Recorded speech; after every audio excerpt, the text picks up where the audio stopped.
you want to make a nice British Indian restaurant style jalfrezi, look no further than this video. We'll just start off with a little bit of cumin seed. I'll put all the ingredients in the description of the video. So crackle those off, nice and hot. We've got a teaspoon of ginger and garlic,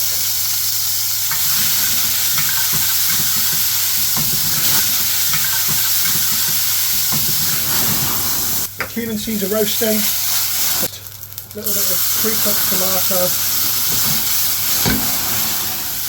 Well, you have to really stop doing that.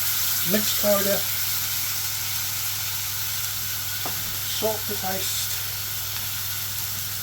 chilli powder, quite a medium-high heat on a jalfrezi.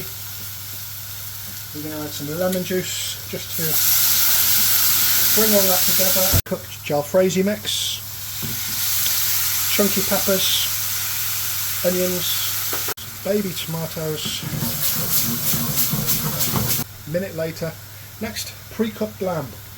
It's already got the base gravy in.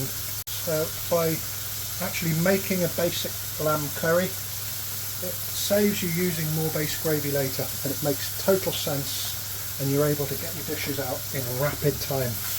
Give that a good stir, bring it to a nice ferocious temperature. Fresh coriander going in. Fresh is the name of the game with the jalfrezi. Almost finished. Just taken that off the heat.